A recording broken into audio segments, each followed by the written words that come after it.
Asyhadu an la ilaha illallah wahdahu la syarika lah wa asyhadu anna Muhammadan abduhu wa rasuluh sallallahu alaihi wasallam.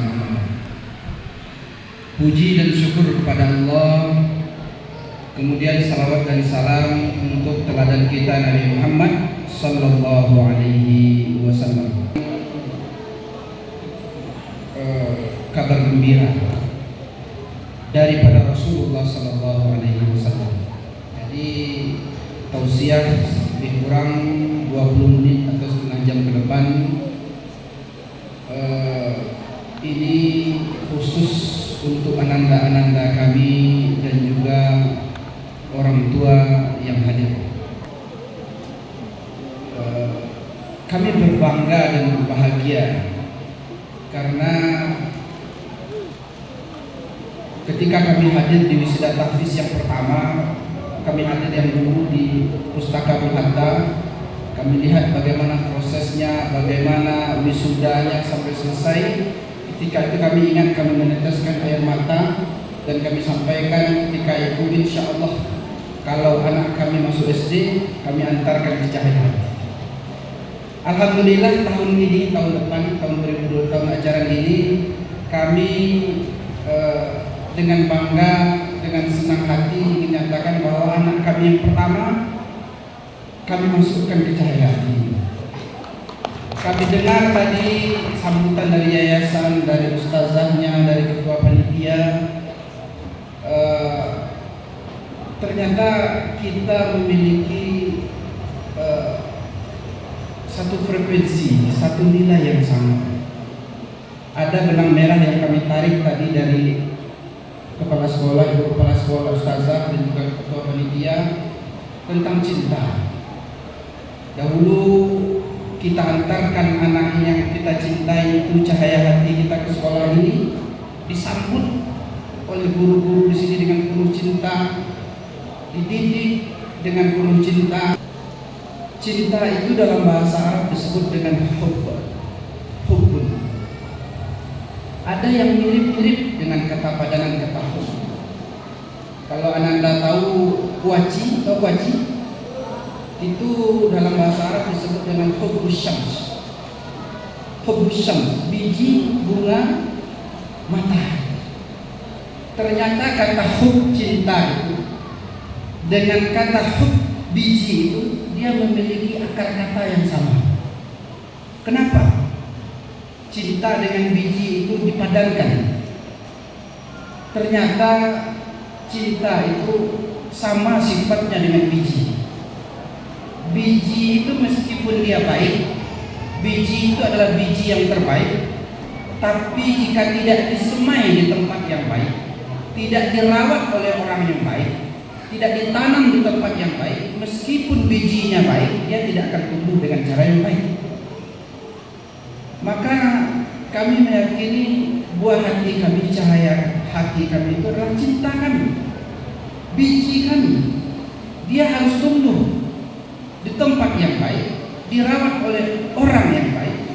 Maka tanpa ragu sedikit pun, tidak ada satu tempat pun untuk dia mendaftar kecuali kami daftarkan ke cahaya hati ini. Kenapa? Kami yakin, yakinnya dengan guru-guru, dengan yayasan, dengan ustaz-ustazah. Kenapa? Karena impian kami adalah suatu saat kami akan hadir di tempat ini lagi, di belakang bersama anak-anak kami. Untuk apa? Untuk menemani dia dalam rangka wisuda. Al-Quran mengatakan, innahu lakitabun karim, Al-Quran karim. Sesungguhnya Al-Quran itu adalah sesuatu yang mulia. Fi kitabim maknun. Al-Quran yang mulia itu dia tersimpan di lauh mahfuz. Coba anak-anak kami, kita runut perjalanan Al-Quran dalam 20 menit ke depan. Dahulu Al-Quran itu terletak di lauh mahfuz, di atas sana. Dia lauh mahfuz, lembaran-lembaran yang terjaga. Di situ diletakkan Al-Quran. Bahkan syaitan pun dalam hafalan kita, syaitan itu berupaya naik ke atas. untuk mencuri-curi dari Al-Quran itu, untuk dia curi-curi informasinya, beritanya, ceritanya, sehingga rujuman di syaitan, syaitan itu dilempari agar dia tidak bisa mendekat ke Lauh Mahfuz. Lauh Mahfuz tempat Al-Quran disimpan itu dijaga betul oleh malaikat-malaikat.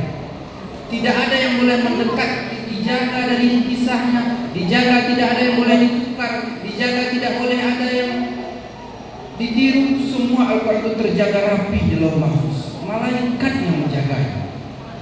Syaitan berusaha mendekat ke langit pun untuk curi-curi dengar, dilempari dengan rujuman di syaitan.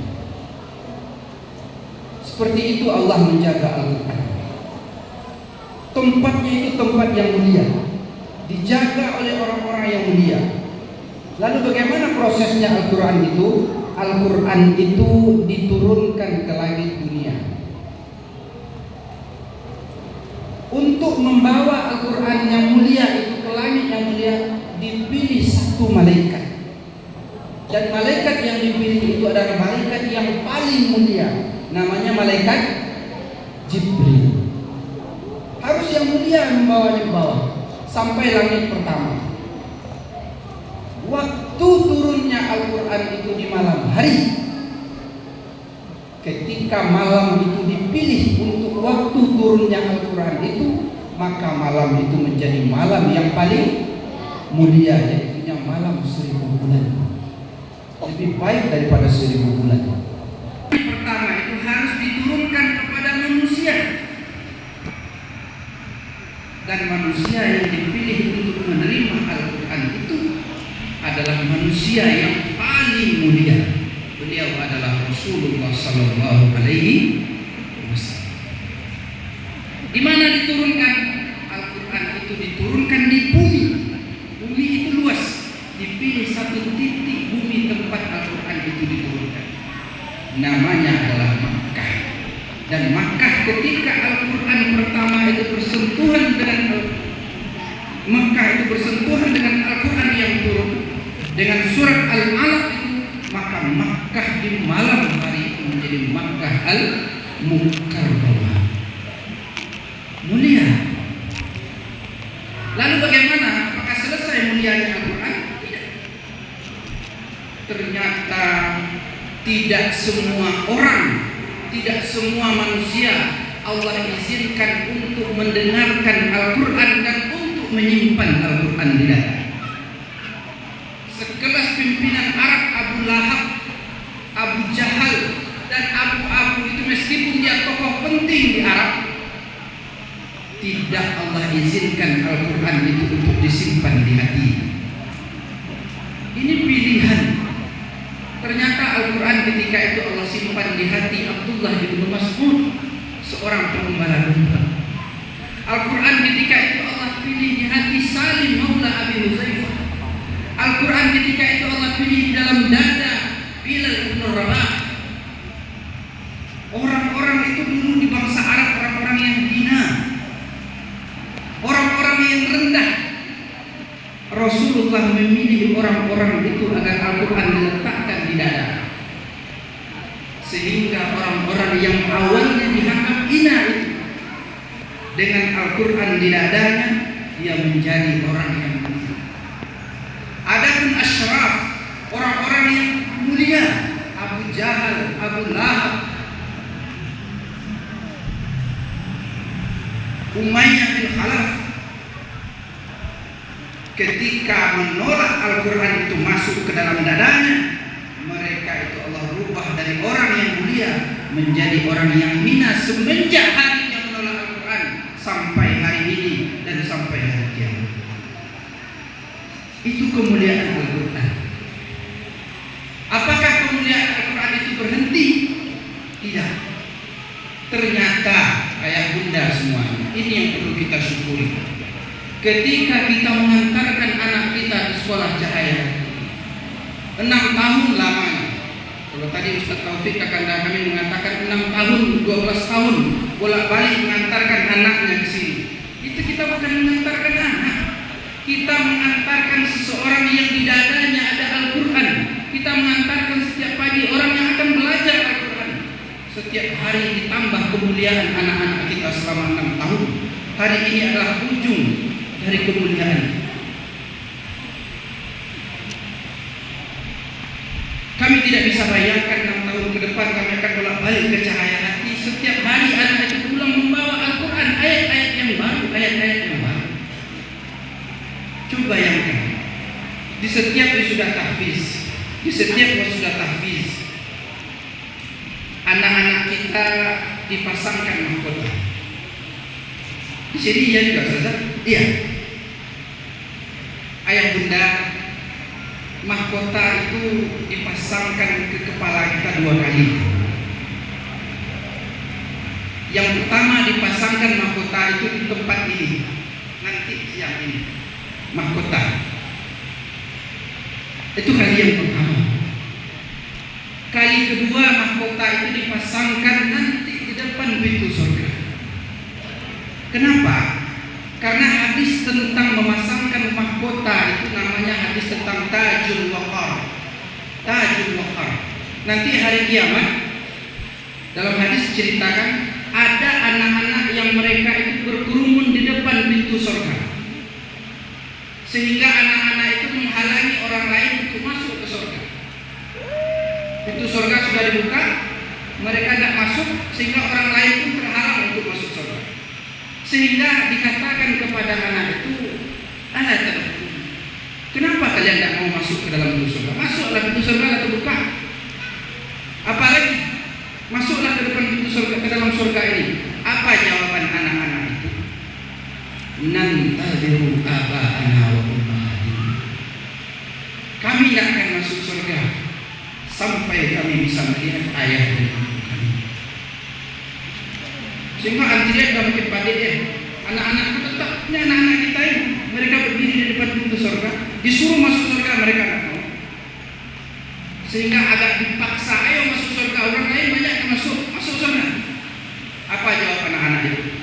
Dalam ayat itu dikatakan, lan nadkhulal jannah hatta nara aba'ana wa ummahatina. Kami tidak akan melangkah ke surga sampai kami bisa melihat langsung ayah dan ibu kami. Siapa anak-anak itu? Anak-anak itu mereka adalah orang-orang, dalam ayat dikatakan mereka yang ada di tangannya tajul waqar. Mereka memegang mahkota di tangan. Ternyata mahkota itu dia pasangkan kepada orang tua. Dan anak-anak yang memasangkan mahkota itu di dunia, karena dia sudah hari ini. Dan anak-anak yang memasangkan mahkota itu nanti di depan surga untuk ayahnya, itu bukan sembarangan orang. Al-Quran yang mengatakan, Summa awrasnal kitab alladhina astafaina min ibadina. Apa kata Al-Quran? Summa awrasna, kemudian kami wariskan. Apa maksudnya kami wariskan? Al-Quran itu ternyata berwaris-warisan. Dari Lauh Mahfuz diwariskan ke Jibril, dari Jibril diwariskan ke Nabi Muhammad, dari Muhammad dipilih sahabat-sahabatnya, dari sahabatnya memilih lagi murid-muridnya, dari muridnya memilih-milih lagi, sehingga Al-Quran itu summa awrasnal kitab. Kemudian Al-Quran itu kami warisi dari generasi ke generasi. Siapa mereka? Para pewaris itu. Kenapa disebut pewaris? Alladzina stafaina min ibadina. Hanya kami wariskan kepada hamba-hamba yang kami pilih dari hamba-hamba. Jadi pilihan sejak awal. Letak Al-Quran lagi awal dipilih, malaikat yang menurunkannya dipilih, malam tempat turunnya itu dipilih, bumi tempat jatuhnya itu dipilih, Rasul yang menyambut Al-Quran itu dipilih, sahabat yang menerima Al-Quran itu dipilih, anak-anak yang mempelajari Al-Quran itu tidak kebetulan. Mereka ini dipilih dan mereka menjadi ahlul Quran, sehingga mereka pantas disebut sebagai pewaris. Warisan, kenapa disebut warisan? Orang yang dapat warisan bukan. Orang yang dapat warisan itu tentu hanya keluarga saja. Kalau Bill Gates itu mati, kita di Bukit Tinggi anteng-anteng saja. Kenapa? Karena kita tidak dapat seujung pun warisan dia. Kenapa tidak dapat? Karena kita bukan keluarga. Kalau ada orang terkaya di Bukit Tinggi ini meninggal, kita yang bukan keluarganya tenang-tenang saja. Kenapa? Karena kita pasti tidak dapat. Karena yang dapat warisan itu hanya keluarga saja. Makanya Al-Quran, orang yang bersama Al-Quran ini, anak-anak kita ini, mereka ini disebut pewaris. Berarti dia keluarga dong? Iya, dia keluarga. Keluarga siapa? Mereka ini adalah keluarga karena mereka mendapat warisan. Keluarga siapa? Ahlul Quran wa ahlullahi wa rasul. Keluarga Al-Quran ini mereka adalah keluarganya Allah. Allah yang punya kitab, yang mempelajari hanya boleh semua orang yang mempelajari hanya keluarga Allah itu saja. Siapa itu keluarga Allah? Anak-anak yang di dadanya ada Al-Quran ini. Jadi ternyata kebaikan Al-Quran ini mulianya berketerusan. Kalau kita panjangkan nanti di kubur, siapa yang akan menemani kita? Al-Quran. Siapa yang akan menerangi kita? Al-Quran. Di padang mahsyar siapa nanti yang akan menyelamatkan kita? Al-Quran. Di sirat nanti siapa yang akan menyelamatkan kita? Al-Quran. Yang menarik kita ke dalam surga nanti siapa? Al-Quran. Ketika kita, Ananda dan ayahanda ditunggu di depan pintu surga, dipasangkan tajul waqar, mahkota itu di kepala, lalu masuk ke dalam surga, apakah urusan selesai? Apa kata Allah? Warattilil Quran kama kunta tartaqid dunya. Bacalah Al-Quran sebagaimana dulu kau baca Al-Quran itu di dunia. Fa inna manzilataka, sesungguhnya tempatmu di surga adalah di akhir ayat yang kamu baca. Makanya ada hadis di Sahih Muslim diriwayatkan oleh Ummi kita, ibu kita Aisyah, yang mengatakan jumlah tingkatan surga sama banyaknya dengan jumlah ayat yang ada di Al-Quran. Jadi sudah dipasangkan mahkota, anak kita baca Al-Quran, anak kita baca Al-Quran, anak kita baca ayat, baca ayat, baca ayat, baca ayat, baca ayat. Di ayat terakhir itu, maka di tempat itulah anak itu bisa memberi syafaat 10 orang kepada keluarga. Untung 10 Ustazah. Kalau 2 itu yang pasti dapat ayah bunda saja. Cuma kalau 10 ketua yayasannya dapat, ustazahnya dapat, guru kelasnya dapat, kakeknya dapat, ketua komite itu dapat juga. Itu anak yang bapak dia bisa memberi syafaat 10 orang juga. Makanya ini bukan kebetulan. Kita bersyukur anak kita dipilih oleh Allah untuk menjadi keluarga. Itu kebaikan dunia. 5 menit lagi nih. Kalau kebaikan itu bukan kebaikan akhirat. Kalau kebaikan dunia, contoh Al-Quran di dunia membuat kita mulia, itu panjang. Tadi kami bisik-bisik dengan Pak Dokter, beasiswa masuk UI kedokteran itu masih ada Pak Dokter, kami bilang. Kata Pak Dokter tadi ada. Anak yang hafal Quran masuk kedokteran UI, UGM, ITB, tadi di UNAN ya, UNAN 20 juz itu bisa beasiswa kedokteran.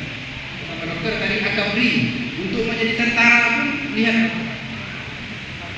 Nah, jadi ini sebenarnya memudahkan abang dan kita Ustaz Saiful Effendi.